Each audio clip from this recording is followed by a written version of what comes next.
14ই ফেব্রুয়ারি গোটা দেশ ভাসে প্রেমের জোয়ারে। শহরের অলিতে গলিতে প্রেমের ফুল ফুটে ওঠে, আকাশে বাতাসে শুধুই প্রেমের গন্ধ।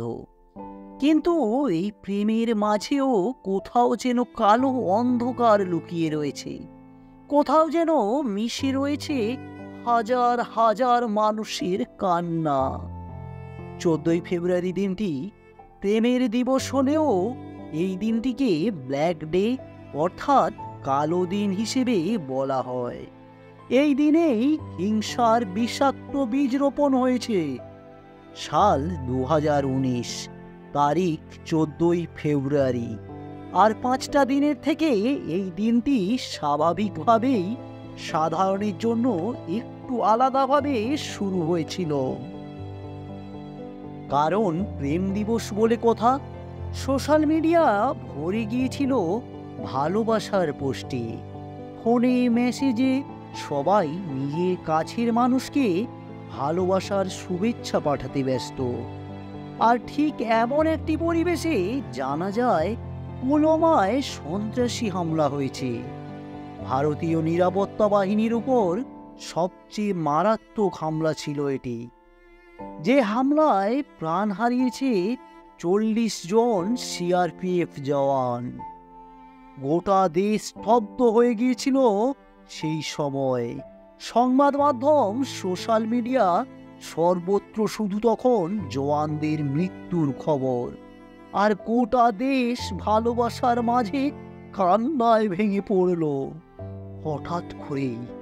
আর পাকিস্তানের প্রতি ক্ষোভ আরও তীব্র হলো ভারতের।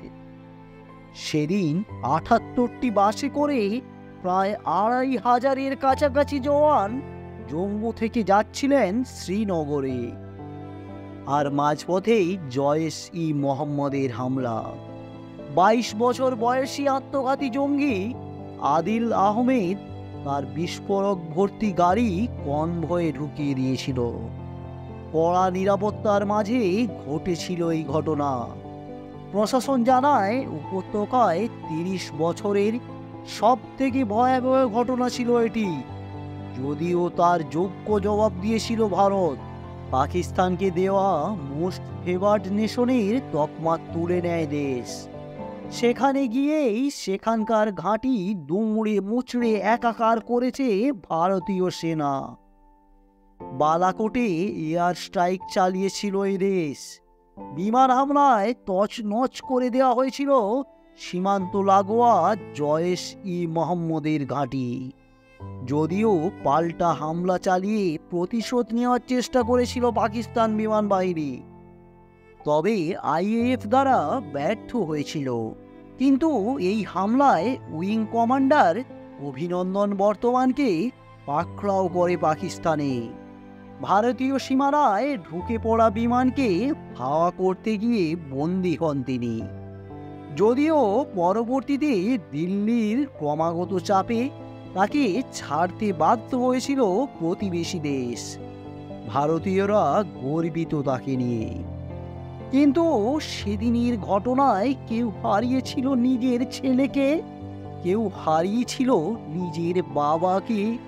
1 সপ্তাহ আগেই বিয়ে করা নববধূ হারিয়েছিল নিজের স্বামীকে।